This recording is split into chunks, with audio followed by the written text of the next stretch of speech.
subax wanaagsan dhageystayaal ku soo dhawaada warka subaxnimo idaacadda Simbe ee magaalada Muqdisho qodobada ugu door koran waxaa kamid ah wasaaradda arrimaha gudaha iyo guddiga farsamada ayaa looga digay in ay wadaan qorshe lagu bedelayo odayaashii soo xuli lahaa baarlamaanka labaad ee Galmudug. Ra'iisul Wasaaraha Xukuumadda Federaalka ayaa sheegay in dawladdiisu ay la dagaalami doonto musuqmaasuqa. Wasaaradda Amniga ee Jubbaland ayaa faahfaahin ka bixisay duqeymo ka dhacay deegaano ka tirsan gobolka Jubbada Hoose. mid ka mid ah xildhibaanada Galmudug ayaa sheegay in madaxweynayaashii hore ee Soomaaliya haddii ay iclaamiyaan dagaal ka dhan ah dawladda federaalka lagu dhaqaaqo in la caburiyo. ciidamada jabhadda Korneyl Caaro ayaa weeraray saldhig boolis ah oo ku yaala magaalada Cayrigaabo ee gobolka Sanaaga. madaxweynayaashii hore ee Soomaaliya ayaa la sheegay in aysan doonin in dalka ay ka dhacdo doorasho qof iyo cod ah marka la gaaro 2021. dibaddana waxaan idin haynaa weerar khasaare kala duwan geystay oo ka dhacay qaybo ka mid ah dalka Burkina Faso iyo baarlamaanka waddanka Ciraaq oo aqbalay iscasilaadii ra'iisul wasaaraha dalkaasi.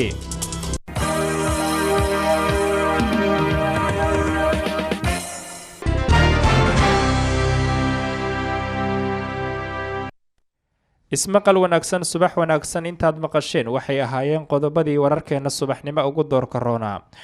waa subaxnimo isniina taariikhdu waxay ku beegan tahay 2 bisha 12 Diseembar 2019. kusoo dhawaada warkii subaxnimo idaacadda Simba oo fidsan. wasaaradda arrimaha gudaha iyo guddiga farsamada ayaa looga digay inay wadaan qorshe lagu bedelayo odayaashii soo xuli lahaa baarlamaanka labaad ee Galmudug kadib markii ay jireen warar soo ifbaxayay kuwaas oo ahaa in dib loo dhigay howlihii xaraynta odayaasha ee soo xuli lahaa baarlamaanka maamulka Galmudug ayaa waxaa la sheegay in la xalin doono khilaafka ahlu sunna kala dhaxeeya dawladda federaalka iyo waxaana la sheegay in dawladdu ay ujeedooyin badan ka leedahay arrintaasi. Cabdiqani Aadan Gargaar oo ka mid ah xildhibaanada waqtigoodu dhammaaday oo la hadlay idaacadda Simba ayaa sheegay in sababaha keenay in dib loo dhigo arrinta xaraynta odayaasha ay tahay in durbaba dawladda ay bilowday sida ay u bedeli lahayd odayaasha soo xulaya xildhibaanada baarlamaanka Galmudug. waxa uu sheegay inay jirto arrintaasi isaga oo sheegay inuu goobjoog u ahaa 5 oday oo la bedelay. Cabdiqani Gargaar ayaa sheegay in walaac ay ka qabaan arrintaasi ka soo korortay Galmudug waxaana sheegay in dad badan ay qabeen rajo wanaagsan taasoo ah inay dhismi karto Galmudug loo dhan yahay balse ay jiraan shakhsiyaad wata dana gaar ah oo aan ka shaqaynaynin rabitaanka shacabka.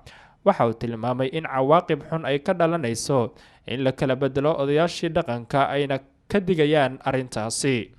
laakiin runtii hadda waxaa muuqata ifafaalaha xalay iyo shalay iyo maalmaha soo baxaya Galmudug loo dhan yahay aysan imaanayn Galmudug yacni xog si dhacaysa inay soo socoto waxyaalaha aan aad iyo aad marna aan caqligu keeni karin inay ka soo burqanayso dadka hawsha howlwadeenka ah ee shaqada wada taasoo ah in odayaashii xalaytaba lagu bilaabay odayaashii 135 ahaa ee sahayaasha ahaa soona xulay xildhibaanada cadaado mataqaana Galmudug lagu soo dhisay 135 ahaa in wax ka bedel oo durbaba lagu sameeyay la musuqmaasuqayo lagu bedelayo qof aan abi islugaas ku lahayn saxeena ku lahayn waxaad noocaas oo inta ognahay bilaabatay xalay iyo shalayto kulli saacadaha soo socdana si muuqaal baahan la soo wadaagi doono ummadda. Cabdiqani Aadan Gargaar oo hadalkiisa sii wata ayaa waxa ugu baaqay wasaaradda arrimaha gudaha xukuumadda federaalka inay soo farageliso arrintaasi si loo xalliyo isaga oo sheegay in arrintaasi ay keeni karto ceeb burbur iyo in dib loo kala kaxeeyo odayaashii soo xuli lahaa xildhibaanada baarlamaanka Galmudug. ugu dambeyn waxa uu tilmaamay in markii hore ay amaka ku ahayd ballanka bixi ahlu sunna haddana arrintaasi ay soo korortay. waxa uu sheegay inaan kalsooni lagu qabi karin doorashada la filayo inay ka dhacdo deegaanada Galmudug. anagu intaan ogahay waxaan kula wadaagi karaa tiro 4 oday 5 oday oo odayaashii 135 ahaa kuwii cadaado soo xulay xildhibaanada oo intiiba hadda xalayta lagu bilaabay durbeen la bedelo kulli maalmaha soo socdaan rabo in dad lagu bedelay awooddaasna ma garan karo yani cidda iska leh inay bedesho arrintaas way sababaha keenay maadaama dana shakhsiyaad laga leeyahay oo aan macquul ahayn arrintaasaa ka socota. Runtii aad iyo aad baan u xambaaraynayna, waxaana jecelnahay dowladda federaalka inay wasaaradda arrimaha gudaha iyo guddiga doorashada arrintaa kusoo farageliso, waxna ka qabato.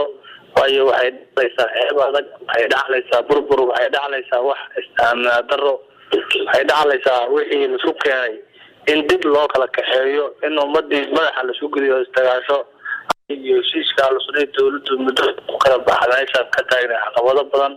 haddii taana lagu sii daro waa arrin aad iyo aad u fool xun, waana ka digaynaa. hadalka cabdiqani aadan gargaar oo ka mid ah xildhibaanada waqtigeedu dhammaaday ee galmudug ayaa kusoo aadaya xilli dowladda federaalk ee soomaaliya siyaasiyiinta mucaaradka ay u jeedinayaan eedo taasoo ah in dowladda federaalka iyo ciidamo ethoobiyaana ay keentay magaalada dhuusamareeb ee xarunta maamulka galmudug.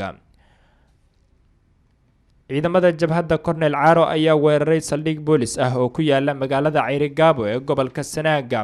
wararka ka imaanaya magaalada Ceyrigaabo ayaa sheegaya in dablay hubeysan ay weerar ku qaadeen saldhig ku yaala magaalada Ceyrigaabo ee gobolka Sanaaga.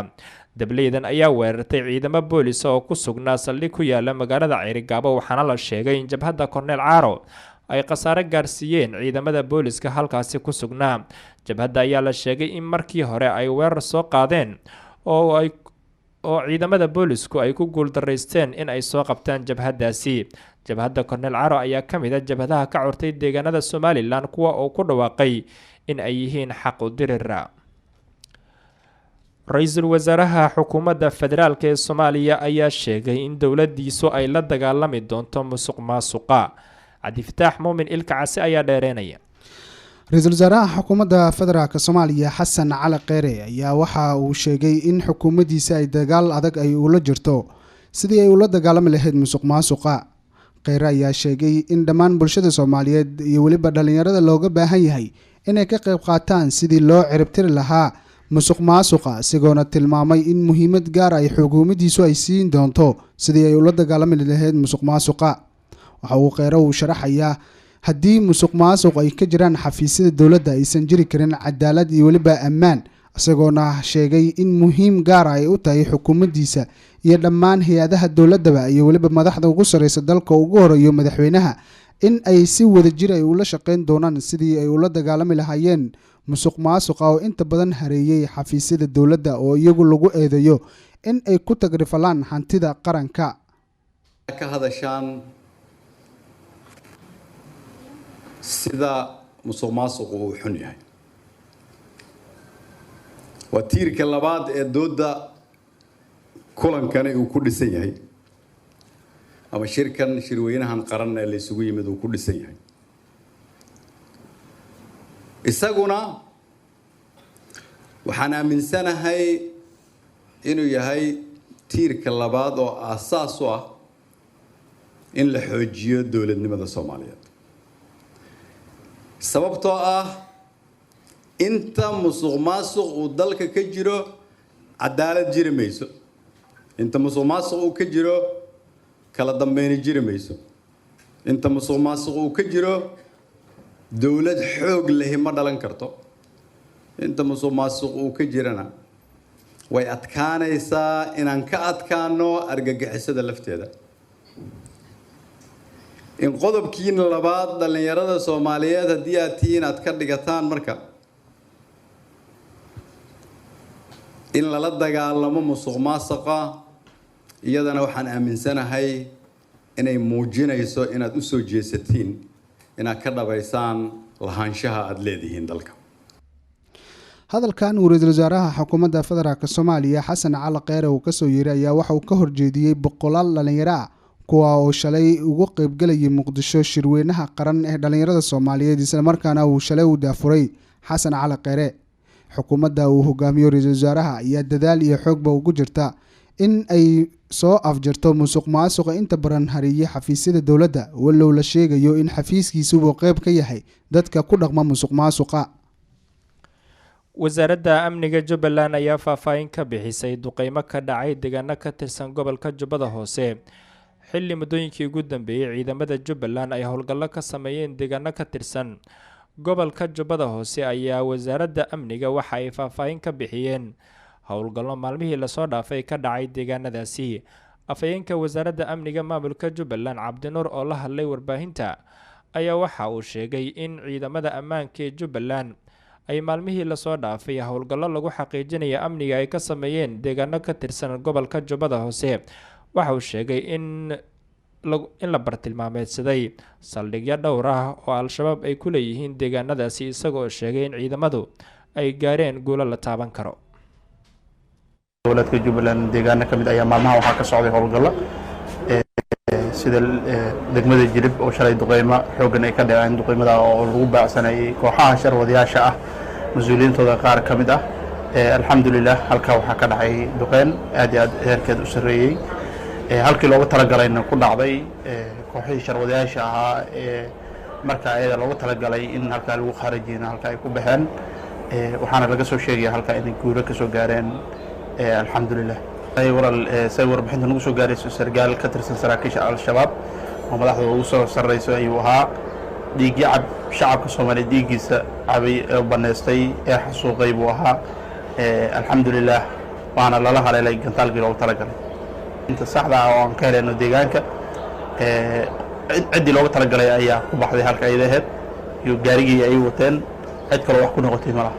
gada howlgalla ayaa ka dhacay eegana ballaaran, duqeymo iyo ciidamo si toos ah infantry oo u galay degmada Baardheer ee erideeda ilaa tuulooyin 60 kilomitir 70 kilomitir degmada Baardheer u jira ayay ciidamo tageen. waxayna halkaa ku soo burburiyeen oo ku soo afjareen fariisimo ay kooxaha sharwadayaasha shacabka Soomaaliyeed baad kaga qaadanayeen, hantidoodan ay ku banaysanayeen. waxayna halkaa ku direen rag ka mid ah kooxihii dhagarqabayaasha ahaa, horjoogayaashoodii ka mid ah ayaa halkaa ayaga ku baktiyey. ciidamadana waxay halkaa ku soo gaareen guul aad iyo aad u weyn. afhayeenka wasaaradda amniga maamulka Jubbaland ayuu ahaa oo faahfaahin ka bixinayay duqeymo ka dhacay deegaano ka tirsan gobolka Jubbada Hoose. mid ka mid ah xildhibaanada Galmudug ayaa sheegay in madaxweynayaashii hore ee Soomaaliya haddii ay iclaamiyaan dagaalka dhinaca dowladda federaalka lagu dhaqaaqo in la caburiyo. dhinaca kalena madaxweynayaashii hore ee Soomaaliya ayaa la sheegay in aysan dooneynin in dalka ay ka dhacdo doorasho qof iyo cod marka la gaaro 2021, iyadoo muddooyinkii ugu dambeeyay uu taagnaa khilaaf u dhexeeya madaxweynayaashii hore ee Soomaaliya iyo madaxda dalka ka jirta. ayaa waxaa khilaafkaas uu soo laabtay iyadoo madaxweynayaashii hore ee Soomaaliya in muddo ay si kulul u weerareen madaxda ugu sarreysa dalka. xildhibaan Shariif ayaa waxa ugu baaqay madaxweynayaashii hore ee Soomaaliya inay iska joogaan guryahooda, isla mar ahaantaana haddii loo yeero ay ajiibaan dowladda federaalka. waxa uuna tilmaamay in ay jiraan wadamo badan oo madaxweynayaashoodu ay guri joog yihiin maadaama uu dhammaaday waqtigii talada dalka ay hayeen. waxa uu tilmaamay in dowladda federaalka laga doonayo inay la tashato madaxweynayaashii hore ee Soomaaliya si loo gaaro maslaxadda ummadda. ugu dambeyn waxa uu sheegay in madaxweynayaashii hore ee Soomaaliya haddii ay ilaalin waayaan xurmadda iyo xushmadda loo hayo ayna yiraahdaan qoriga iyo qalinka ayaan ku dhegaynaa. waxa uu ugu baaqay dowladda in la caburiyo isla mar ahaantana tilaabo sharciga waafaqsan laga qaado. waxaan lagu xallin karaa madaxweynayaashii horena xurmo badan baa loo hayaa inay guryahooda joogaan. adduunka madaxweynayaal badan baa xil ka degta. hadda kii wadaas deriska nooca Daniel Moi baa ka degtay, Kibaki baa ka degtay, guryahooda joogaan. wixii kala bixina gurigooda loogu tagaa ama ayagaa loo yeertaa. xilligii ay xilka hayeen waa dhammaadeen. waddanka waxay ku leeyihiin xuquuq iyo xurmay ku leeyihiin. waxaa wanaagsan inay guryahooda joogaan oo halkaa lagu xurmeeyo. dowladdana waxaa la rabaa dalku maadaama uusan kala jiid fara badan geli karin, dal urdana yahay, dal dhibaato ka soo gaaran yahay, iyaduna inay ilaa xad ay muujiso ismaqal iyo dilaac ay muujiso wax laysu keeno halkaasu ku jiraa. laakiin waa ku celinaya haddii mudanayaashii hore ay xurmada iyo xushmada ummaddu u hayaan ay diidaan oo yidhahdaan qalinka iyo qorigaan ku dhageynaa, waxaan rabaa in la caburiyo tilaabo sharciga waafaqsan laga qaado. xildhibaan Shariif oo hadalkiisa sii wata ayaa dhinaca kale tibaaxay in xiriirka ka dhexeeya maamul goboleedyada iyo dowladda federaalka uu sabab u yahay inuu xumaado. maamul goboleedyada oo aan la tashanayn dowladda federaalk ee Soomaaliya iyaga oo ku dhaqaaqaya inay heshiis la saxiixdaan dowladaha caalamka.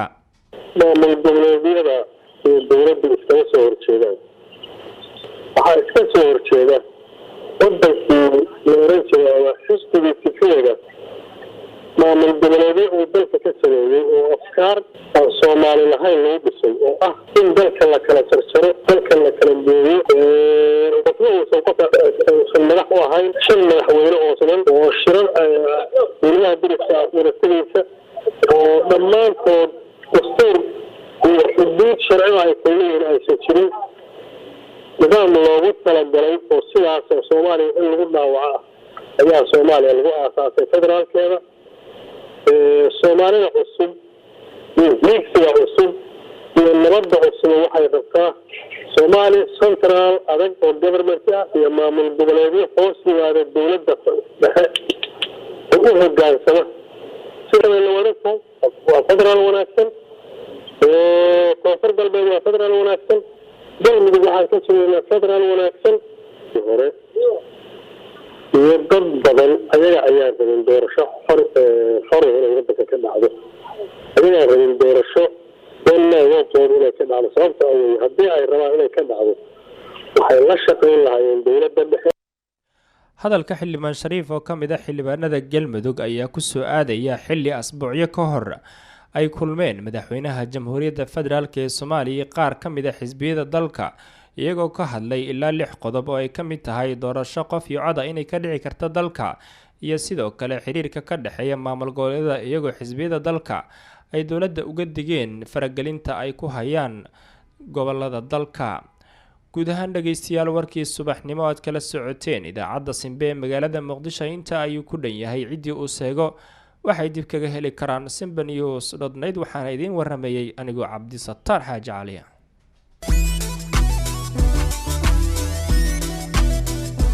أهلا وسهلا سهلا. ورني وقرمات من دبدان بكوكو أوكي. أنا شل يا إمد. شل ما تم. الحمد لله. مرقى حالي هذه الدار. حي.